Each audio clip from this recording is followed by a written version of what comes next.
এই মেয়েটা তার হাজবেন্ডের শরীরটাকে টেনে হিঁচড়ে বাইরে নিয়ে যাচ্ছে আর সিঁড়ি দিয়ে নামতে গিয়ে সে তার সাথেই গড়িয়ে পড়ে। আসলে মেয়েটা এই মৃতদেহের সাথে এক হ্যান্ডকাফের মাধ্যমে আটকে আছে। সে কোনোভাবেই নিজেকে ছাড়াতে পারছে না, কিন্তু কোনো রকমে সে বাড়ির দরজা খুলে বাইরে দেখতে পায় যে চারপাশে শুধু বরফ আর বরফ। সে কোথায় যাবে, কি করবে কিছুই যেন বুঝে উঠতে পারে না। এমনকি সেই বাড়ির আশেপাশে কিলোমিটারের পর কিলোমিটার পর্যন্ত কোনো জনবসতিও নেই। তাই সে ওই বডিটাকে টেনে হিঁচড়ে আবারও ভেতরে নিয়ে আসে আর নিজের পাশে তার মোবাইল খুঁজতে শুরু করে। কিন্তু একটু পর খেয়াল করলে সে দেখতে পায় কেউ একজন পাশ থেকে তার মোবাইলটা বের করে ফুলদানির পানিতে চুবিয়ে রেখেছে, যার কারণে সাহায্যের জন্য সে কারো কাছে কল করতে পারছে না। যাই হোক, এখান থেকে তাকে বেঁচে ফিরতে হবে, কিন্তু তার হাজবেন্ডের এই ৮০ কেজি ওজনের শরীরটাকে নিয়ে সে কিছুই করে উঠতে পারছে না। তাই ঘরের প্রত্যেকটা জায়গায় শক্ত জাতীয় কিছু খুঁজতে শুরু করে সে, কিন্তু সে সেই বাড়িতে এমন কিছুই খুঁজে পায় না। যেন কোনো সাইকো তাদেরকে সম্পূর্ণ প্ল্যান করে এখানে মরতে রেখে গেছে। কিন্তু এখনো একটা উপায় ছিল, তাই এভাবে সে কষ্ট করে বাড়ির সামনে গিয়ে মৃত হাজবেন্ডের গাড়ির কাছে পৌঁছায়। কিন্তু এখানেও তার কপালটা খারাপ, গাড়ির পেট্রোল ট্যাঙ্ক থেকে সমস্ত পেট্রোল কেউ একজন আগে থেকেই বের করে ফেলেছে। কিন্তু সে খেয়াল করে গাড়ির ভেতর কিছু রেকর্ডেড কথা আছে। কথাগুলো সে শুনতে শুরু করে। আসলে গতকাল তার হাজবেন্ড এই কথাগুলো রেকর্ড করেছিল, কিন্তু কি ছিল সেই রেকর্ডিংয়ে, আর এই ঘটনার আসল মাস্টারমাইন্ড কে? এই সমস্ত প্রশ্নের উত্তর জানতে হলে আমাদেরকে দেখতে হবে ২০১১ সালে মুক্তিপ্রাপ্ত আমেরিকান রিভেঞ্জ থ্রিলার সিনেমা, যার নাম টিল ডেথ, অর্থাৎ মৃত্যু অবধি। আর আজকে আমি এটাই সম্পূর্ণ এক্সপ্লেন করতে যাচ্ছি। তো চলো একদম শুরু থেকেই শুরু করা যাক। ঘটনার শুরুটা হয় আজ থেকে ঠিক একদিন আগে। এই ছবিতে আহত যে মেয়েটাকে দেখতে পাচ্ছেন তার নাম হলো এমা, আর আগের ছবিতে আঘাত পাওয়া ব্যক্তিটা এক ভয়ানক ক্রিমিনাল। ১.৫ বছর আগে এমাকে সেই ক্রিমিনাল কিডন্যাপ করেছিল, আর সেই যাত্রায় সৌভাগ্যবশত একজন উপস্থিত পুলিশ অফিসার এমাকে বাঁচিয়ে নিয়েছিল। আর এই দুটো ছবি আজ ১.৫ বছর পর এমার সামনে এসে পড়েছে। যে পুলিশ অফিসার সেই সময় তাকে বাঁচিয়েছিল সে বর্তমানে এমার হাজবেন্ড, আর সামনে সেই অপরাধীর ফাঁসি হবে। তাই এমার হাজবেন্ড ববি সেই কেস ফাইলগুলো বের করছে। দুজনের কথাবার্তায় বোঝা যায় তারা হাজবেন্ড ওয়াইফ হলেও দুজনের মধ্যে বেশ অনেকটাই দূরত্ব তৈরি হয়ে গেছে। তবে আজকে তাদের প্রথম বিবাহ বার্ষিকী, তাই ববি তার সাথে হাসি খুশি থাকার চেষ্টা করে। ববি তাকে নিয়ে একটা 7 স্টার রেস্টুরেন্টে ডিনার করতে বের হয়, যেখানে লিফটে দুজনের সাথে ববির অ্যাসিস্ট্যান্টের দেখা হয়। তার অ্যাসিস্ট্যান্ট আজকে প্রথম এমার সাথে পরিচিত হয়, আর তারপর দুজনে তাদের সিটে গিয়ে বসে। ববি তাকে জানায় যে আমাদের সাথে এতদিন যা হয়েছে আজকে আমরা তা ভুলে যাব।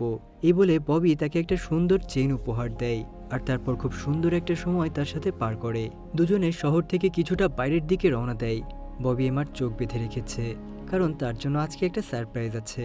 সেখানে প্রায় ২ ঘন্টা গাড়ি চালিয়ে তারা শহর থেকে ১০০ কিলোমিটার দূরে একটা ফার্ম হাউসে এসে পৌঁছায়। ববি এমাকে ভেতরে নিয়ে যায়, আর তাকে চোখ বাঁধা অবস্থায় এক জায়গায় বসিয়ে ১০০ পর্যন্ত গুনতে বলে, আর তার আগে যেন সে কোনোভাবেই চোখ না খোলে। এবার এমা তার কথা মতো ঠিক তেমনটাই করে, কিন্তু বিষয়টা তার খুবই অদ্ভুত লাগছিল। তাই ধৈর্য ধরতে না পেরে ৭০ পর্যন্ত এসেই এমা তার চোখের বাঁধনটা খুলে ফেলে। সে জানেও না এটা কোন জায়গা, কিন্তু সেই ঘরটা কিছু মোমবাতি দিয়ে সাজানো ছিল। ববিকে খুঁজে না পেয়ে এমা সেখান থেকে একটা রুমের দিকে যায়, আর দরজা খুলে সে ভেতরে খুব সুন্দর একটা দৃশ্য দেখতে পায়। এ পর্যন্ত বিয়ের পর তাদের যত সুন্দর মোমেন্টের ছবি আছে সবগুলো ববি সুন্দর করে সাজিয়ে রেখেছে।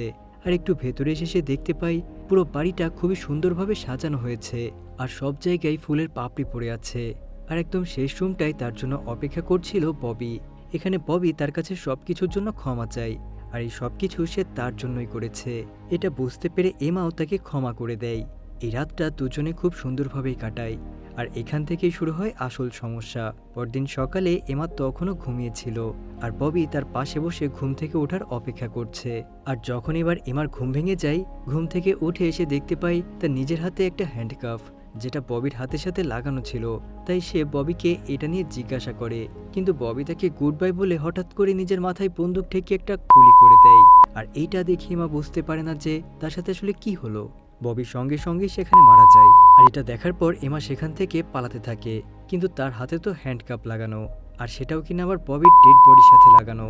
নিজের হাত সে অনেক ছাড়ানোর চেষ্টা করে, কিন্তু কিছুতেই কোনো কাজ হচ্ছিল না। আর আমাদের গল্পের শুরুটা এখান থেকেই শুরু হয়েছিল, যেখানে এমা নিজেকে সামলে নিয়ে ববির বন্দুকটা ব্যবহার করে হ্যান্ডকাফটা খুলতে যায়, কিন্তু সেটাতে মাত্র একটাই গুলি ছিল। তাই সে বডি নিয়ে নিচে নেমে যায়, আর দরজা খুলে দেখে শুধু বরফ আর বরফ। সে জানেও না সে কোথায় আছে, কারণ পুরোটা রাস্তা সে চোখ বেঁধে এসেছিল, যেখানে সে নিজের মোবাইলটাও ফুলদানির পানিতে নষ্ট অবস্থায় খুঁজে পায়। আর সে যখন হ্যান্ডকাফ ভাঙার জন্য শক্ত কিছু খোঁজাখুঁজি করে, তখন সেখানেও বাড়িতে কিছুই পায় না। আর তারপর অবশেষে গাড়ির চাবি জোগাড় করে যখন গাড়িতে ঢোকে, গাড়িতে ববির রেকর্ডিংটা বাজতে শুরু করে, যেখানে ববি এমার প্রতি তার সকল অভিযোগ রেখেছে। এমা নাকি তার সাথে চিট করেছে, তার বিশ্বাস নিয়ে খেলেছে। আর এখানেই উঠে আসে এই সব কিছুর আসল কারণ। মূলত গতকাল রাতে তারা যখন ডিনারের জন্য বের হয়েছিল, লিফটে সেই ববির অ্যাসিস্ট্যান্টের কথা মনে আছে? আসলে সেখানে এমার সাথে তার পরিচয়টা প্রথম না, কিন্তু সে আরও 6 মাস ধরে তার সাথে অবৈধ সম্পর্ক চালাচ্ছিল, যে বিষয়টা সম্পর্কে ববি কিন্তু আগে থেকেই জানতো। আর ধীরে ধীরে এমার সাথে এই কারণেই তার সম্পর্কের অবনতি হচ্ছিল। এই পুরোটা বিষয় ছিল ববির প্ল্যান। কিন্তু শুধুমাত্র জাস্ট চিট হলেই কি নিজেকে শেষ করে ফেলতে হবে? এই জিনিসটা কিন্তু একটু অস্বাভাবিকই লাগলো আমার কাছে। যাই হোক, আমরা এর পেছনের কারণটাও সামনে জানতে পারবো। এমা এবার ভালোভাবেই বুঝে গেছে ববি এখান থেকে তার বেঁচে ফেরার সকল রাস্তা বন্ধ করে গেছে। সে নিজে তো মরেছেই, এমনকি এমাকেও সে তিলে তিলে মারার জন্য এই ব্যবস্থা করে গেছে। তাই এমা এবার ঠান্ডা মাথায় ভেতরে গিয়ে নিজেকে পরিষ্কার করে, আর রাগের মাথায় গতকাল রাতে ববির থেকে যে উপহার পাওয়ার চেইনটা সেটাও খোলার চেষ্টা করে। কিন্তু ববি সেটা এমনভাবেই বানিয়েছিল যেটা দ্বিতীয়বার খোলার কোনো উপায় নেই। এমা ববির শরীরটাকে নিয়ে বেসমেন্টে চলে যায়। অন্তত এবার এমা সেই লাশের হাত কেটে হলেও নিজেকে মুক্ত করবে, কিন্তু সেখানেও কিচ্ছু নেই। তাই আবারও খুব কষ্টে এসে উপরে চলে আসে, আর সেই স্পেশাল রুমে গিয়ে দেখতে পাই গতকাল রাতে তাদের হ্যাপি মোমেন্টের ছবি ঝুলানো ছিল। সেখানে ববি আর এমার অ্যাসিস্ট্যান্টেরও কিছু ঘনিষ্ঠ মুহূর্তের ছবি সে ঝুলিয়ে রেখেছে। আর এটা দেখে বোঝা যায় এমার প্রতি তার ক্রোধ কোন পর্যায় পর্যন্ত উঠেছিল। শুধু তাই নয়, সেখানে সেই সিরিয়াল কিলারের ছবিটাও ছিল, যে কিনা 1.5 বছর আগে এমাকে কিডন্যাপ করেছিল, যাকে দেখে এবার এমা ভয়ঙ্কর রকম ভয় পেতে শুরু করে। সেখানে এমা একটা টেপও খুঁজে পায়। সেটা প্লে করতেই সেখান থেকে এমা আর সেই অ্যাসিস্ট্যান্টের কিছু রোমান্টিক মুহূর্তের কথাবার্তা ভেসে আসে, যে বিষয়গুলো এমাকে তার নিজের কৃতকার্যের জন্য প্রতিটা সেকেন্ডে সেকেন্ডে অনুতপ্ত করতে থাকে।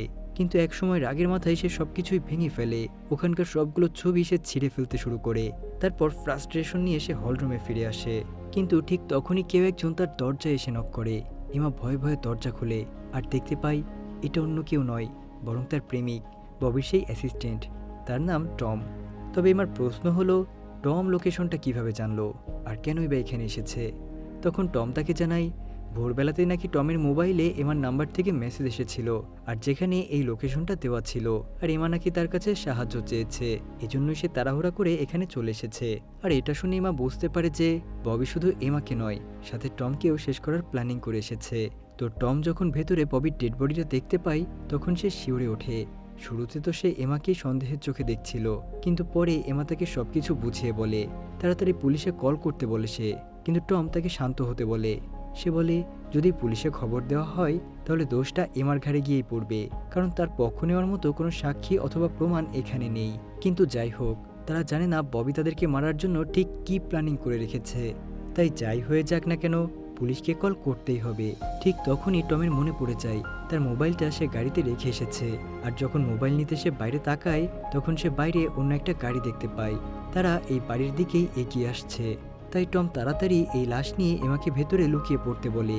আর যখন ওই গাড়ির ভেতর থেকে একটা লোক এসে তার কাছে ববির ব্যাপারে জানতে চায়, সেখানে টম ববিকে নিজের বন্ধু বলে পরিচয় দেয়। বলে বব তার কাজের জন্য শহরে গেছে, আপনারা পরে আসবেন। ঠিক তখনই গাড়ির ভেতর থেকে আরেকটা লোক রাগের মাথায় তার দিকে তেড়ে আসে, আর সোজা একটা চাকু নিয়ে টমের পেটে ঢুকিয়ে দেয়, আর তারপর দরজা ভেঙে ভেতরে চলে যায়। এমা তখন দেওয়ালের একটা কোণা থেকে এই লোকটার চেহারা দেখতে পায়। তাকে দেখেই সে চিনতে পেরে যায় এটাই হলো সেই 1.5 বছর আগের সিরিয়াল কিলার, যে কিনা এমাকে কিডন্যাপ করে ববির কারণে পুলিশের হাতে ধরা পড়েছিল। তার নাম মার্ক। তো যেমনটা বলছিলাম, সামনে এই কিলারের ফাঁসি হওয়ার কথা ছিল, কিন্তু সম্পূর্ণটাই ছিল ববির বানানো কথা। সে মাকে মিথ্যা বলেছে। মূলত 2 সপ্তাহ আগেই মার্ক তার কোনো বড় ভাইয়ের সাহায্য নিয়ে জেল থেকে বেরিয়েছে। তাই ববি আগে থেকেই জানতো যে তার কারণে যেহেতু মার্ক জেলে গেছে, তাই মার্ক তাকে অবশ্যই মারতে আসবে। সেজন্য ববি আগে থেকেই প্ল্যান করে ইনডাইরেক্টলি মার্কের কাছে খবরটা পাঠিয়েছে। তাই মার্ক তার প্রতিশোধ নিতে এখানে এসেছে, কিন্তু সে তো জানে না যে ববি অলরেডি মারা গেছে, বরং তাকে খুঁজে না পেয়ে সে টমকে আহত করে। আর এই সমস্ত বিষয় এবার এমার কাছে পুরোপুরি ক্লিয়ার হয়ে যায়। তো এখানে মার্কের সাথে যে ছেলেটা এসেছিল, সে মার্কের ছোট ভাই। সে খুবই ভয় পেয়ে যায়, তাই প্রথমে মার্ক তাকে শান্ত করে, আর তারপর সোজা উপরে উঠে গিয়ে দেখতে পাই বিছানাটা রক্তমাখা অবস্থায় পড়ে আছে। সেও কিছুটা কনফিউশনে পড়ে যায়, তাই রক্তের দাগ ধরে সে ববিকে খুঁজতে শুরু করে। আর অপরদিকে এমা এক সুযোগে পেছনের দরজা দিয়ে সোজা গ্যারেজের দিকে পৌঁছে যায় আর ফাইনালি একটা ধারালো জিনিস খুঁজে পায়, যেটা দিয়ে সে ববির হাতটাকে আলাদা করে ফেলার চেষ্টা করে।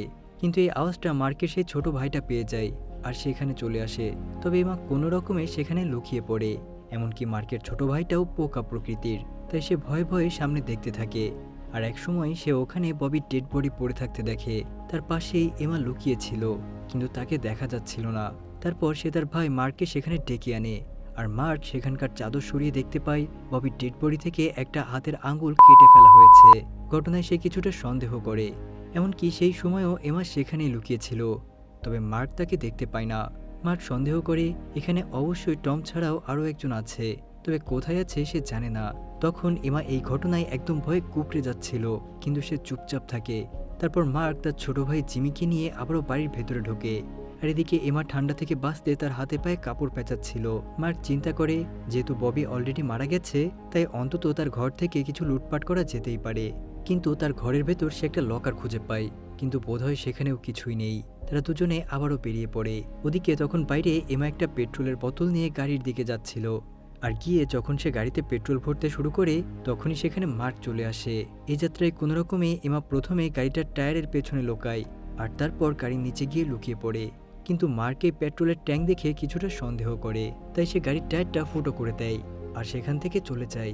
এমা এই সুযোগে বাড়ির বেসমেন্টে গিয়ে লুকিয়ে পড়ে, কিন্তু মার্ক সেখানে বসে তল্লাশি চালায়। তাই এমা যখন উপরে পালাতে থাকে, তখন আবার মার্কের ভাই জিমি সেটা বুঝতে পারে। সে আসলে ডেড বডিটাকে ঘরে নিয়ে এসেছে। এবার তার দুদিকেই বিপদ। তবে এমার হাতে গাড়ির চাবি ছিল, আর সেটা দিয়ে সে সেই গাড়ির ইমার্জেন্সি অ্যালার্ম বাজিয়ে দেয়। তাই দুজনেই তাড়াহুড়া করে সেখানে চেক করতে যায়। আর এই সুযোগে এমা সেখান থেকে কেটে পড়ে। ভেতরে সে টমকে পড়ে থাকতে দেখে, কারণ শুরুতেই মার্ক তার পেটে ছুরি দিয়ে আঘাত করেছিল। তো এরপর কিছুক্ষণের মধ্যেই সেখানে আবার মার্ক চলে আসে। আশেপাশে সবকিছু খেয়াল করে বুঝতে পারে কেউ একজন অবশ্যই এখানে এসেছিল। তাই খুঁজতে খুঁজতে সে উপরের ফ্লোরে চলে যায় আর ওখানে সে একটা সিক্রেট রুম খুঁজে পায়, যেটা উপরের দিক থেকে উঠে গেছে। সেই সিঁড়ি দিয়ে মার্ক সেখানে তল্লাশি চালাতে যায়, কিন্তু সেখানেও কেউ নেই। এক সুযোগে তখনই পাশে লুকিয়ে থাকা এমা এসে মার্কের মাথায় আঘাত করে আর সে উপরের ফ্লোর ভেঙে নিচে পড়ে যায়। একটা গল্ফ ব্যাট দিয়ে এমা খুব জোরে তার মাথায় মেরেছে, আর এত উপর থেকে পড়ে গিয়ে মার্ক নিজের জ্ঞান হারিয়ে ফেলে। আর মার্কের ভাই যখন তাকে দেখতে আসে, এমা পেছন থেকে তার উপরে আক্রমণ করে। তখন সুযোগ পেয়ে এমা মার্কের পকেট থেকে গাড়ির চাবি নিয়ে সোজা বাইরে বেরিয়ে আসে আর তাদের গাড়িতেই পালিয়ে যাওয়ার চিন্তা করে। কিন্তু তখনই মার্ক এসে তাকে ধরে ফেলে আর তার সেই চাকুটা ব্যবহার করে এমাকে শেষ করে দেওয়ার প্রস্তুতি নেয়। তখনই তার ছোট ভাই জিমি এসে তাকে আটকায়। আসলে তার ছোট ভাই জিমি ছোটখাটো একটা চোর, তবে কখনো সে মানুষ খুন করেনি। তাই তার ভাইকে এসব করতে দেখে সে সহ্য করতে পারে না। আর এখানে এসে তার ভাইয়ের সাথে কথা কাটাকাটি করে আর এমাকে বাঁচিয়ে দেয়। আর একসময় মার্ক তার ছোট ভাইয়ের উপর চড়াও হয় আর সেখানে এমা নিজের জ্ঞান হারায়। জ্ঞান ফিরে আসলে সে আবারও নিজেকে সেই বাড়ির ভেতর খুঁজে পায় আর তার হাতে আবারও সেই হ্যান্ডকাফ লাগানো। আসলে মার্ক চাইলে তাকে সেখানেই মেরে ফেলতে পারত, কিন্তু তার ছোট ভাইয়ের বাধা দেওয়ায় সে নিজের মত বদলেছে। এই এমা আর ববির কারণে তাকে জেল খাটতে হয়েছে। ববিকে তো সে মারতে পারল না, তাই এমাকে সে তিলে তিলে শেষ করতে চায়। কিন্তু সেখানেও আবার জিমি তাকে আটকায়। একসময় মার্ক তাকে ধাক্কা দিয়ে ফেলে দেয় আর হুমকি দেয়, যদি আটকাতে যাস তাহলে তোকেও শেষ করে ফেলবো। তাই রাগের মাথায় জিমি সেই রুমে পড়ে থাকা বন্দুকটা উঠিয়ে নেয় আর তাকে দূরে সরে যেতে বলে। তারপর জিমি এমার হ্যান্ডকাফ খুলে দেয়। আর এখানে জিমি তার ভাইকে ভালো মতো বোঝায় যে আমরা এখানে চুরি করতে এসেছি, আমরা তো লকার পেয়েছি, তাহলে এই মেয়েটাকে মারার কি দরকার। তখন মার্ক তার কথাই ঠান্ডা হয় আর ববির ফিঙ্গারপ্রিন্ট দিয়ে লকারটা খুলে দেখে তার ভেতরে ধারালো একটা ছুরি জাতীয় জিনিস, যেখানে ববি তার মৃত্যুর আগে খোদাই করে লিখে গেছে, যদি হীরার খোঁজ চাও তাহলে আমার প্রিয়তমা হৃদয়ের কাছাকাছি সেটা আছে। মার্ক বুঝতে পারে এমার গলায় থাকা সেই চেনটার ভেতরে ডায়মন্ডটা আছে আর এটাই তার চাই। তাই সে ওটা খুলতে চেষ্টা করে, কিন্তু কোনোভাবেই পারে না। এমনকি জিমি একটা জিনিস দিয়ে সেটা কাটারও চেষ্টা করে, কিন্তু তবুও কিছুতেই কিছু হয় না। অর্থাৎ বুঝতে পারলেন তো ঘটনা শুরুর দিকে, অর্থাৎ গতরাতে সে তাকে এই নেকলেসটা কেন পরিয়েছিল আর কেনই বা সে এই লকারের ভেতর এই ধারালো অস্ত্রের মাধ্যমেই এই লেখাটা লিখে রেখেছে। কারণ এই সব কিছুই সে আগে থেকেই প্রেডিক্ট করতে পেরেছিল। আর ববি চেয়েছিল যেন মার্ক এমার ঘাট থেকে মাথাটা আলাদা করে দেয় আর নিজেই সেই নেকলেসটা নিয়ে নেয়। তাই আবারও মার্ক সেই ডায়মন্ডের নেশায় তাকে মারার জন্য এগিয়ে যায়, কিন্তু এবারও জিমি তাকে আটকে দেয়। তবে এই ধস্তাধস্তিতে একসময় দেয়ালের একটা ধারালো জিনিস জিমির মাথায় ঢুকে যায় আর সঙ্গে সঙ্গেই সে মারা যায়, যার কারণে এবার মার্ক পুরো একটা জানোয়ারের মতো আচরণ করতে শুরু করে। তবে আবারও এমা তার পাশে থাকা চেন কাটারটা উঠিয়ে তার মাথায় আঘাত করে, তাই এমা আর একবার পালানোর সুযোগ পায়। মার্ক সেই ব্যথা কাটিয়ে উঠতেই দেখতে পায় এমা সেই হ্যান্ডকাফ দিয়ে মার্কের সাথেই সেই ডেড বডিটাকে আটকে রেখে দিয়ে গেছে। তারপর সে মার্কের গাড়ি নিয়েই পালানোর চেষ্টা করে, কিন্তু সমস্যা হলো এমা এমনিতেই গাড়ি চালাতে তেমন একটা দক্ষ না, আর মার্ক ততক্ষণে তাকে থামানোর জন্য চলে এসেছে। আর বরফ তো আছেই, সবকিছু মিলিয়ে সে গাড়িটাকে কন্ট্রোল করতে পারে না। একসময় তার গাড়ির চাকা একটা বরফের নিচে গর্তের মধ্যে আটকে পড়ে যায়, আবারও সে ফেসে গেল। আর এই সকল দুর্ঘটনার মধ্যেই সে তার পায়ে খুব জোরালো একটা ব্যথা পায়, তাই সে উঠে দাঁড়াতে পারে না। তাই উঠে দাঁড়াতে না পারলেও সে হামাগুড়ি দিয়ে নিজেকে বাঁচানোর চেষ্টা করে। মার্ক তাকে ধরে ফেললেও প্রথমে চাকু দিয়ে তাকে মারতে ধরে, কিন্তু সেটা মিস হয়ে যায়। তাই এবার সে তার গলা চেপে ধরে তাকে শেষ করে দিতে চায়। আরেকটা বিষয় খেয়াল রাখতে হবে, তারা কিন্তু বর্তমানে বাড়ি থেকে কিছুটা দূরে একটা জমে যাওয়া পুকুরের উপর নড়াচড়া করছিল। আর একসময় ববির ডেড বডিটা বরফ ভেঙে তলিয়ে যায়, আর তার সাথে হ্যান্ডকাফ লাগানো মার্ক তার সাথেই যেতে ধরে।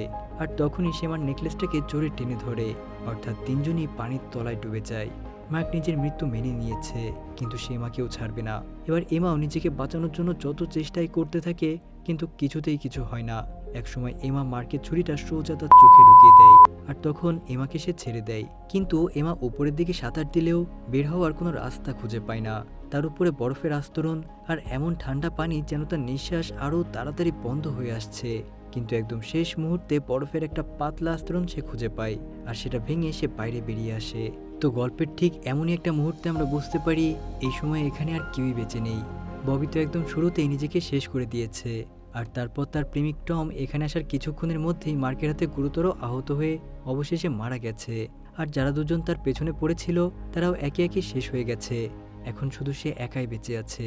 সে কল্পনাও করতে পারছে না যে তার জীবনের এমন একটা মুহূর্ত সে পার করলো। আর ঠিক এমনই একটা দৃশ্যের মাধ্যমে আমাদের আজকের গল্পটা এখানেই শেষ হয়ে যায়। মূলত ববি তার জীবনে তার ওয়াইফকে অনেক বেশি ভালোবেসেছিল, আর তার কাছ থেকে এমন একটা ধোঁকা পেয়ে সে সেটা সহ্য করতে পারেনি। আর খুব সম্ভবত এই ধাক্কায় সে একদম সাইকোতে পরিণত হয়ে গিয়েছিল, যার কারণে সে সোজা নিজেকে শেষ করে দেওয়ার সিদ্ধান্ত নিয়েছিল। কিন্তু এটা বলতেই হবে, তার ক্যারেক্টারটা কিন্তু জটিল চিন্তার অধিকারী ছিল। তা না হলে মৃত্যুর পর কি কি হবে না হবে প্রত্যেকটা জিনিস সে এত নিখুঁতভাবে প্ল্যানিং করতে পারতো না। তো বন্ধুরা, দেখা হবে পরবর্তী কোনো ভিডিওতে। আল্লাহ হাফেজ।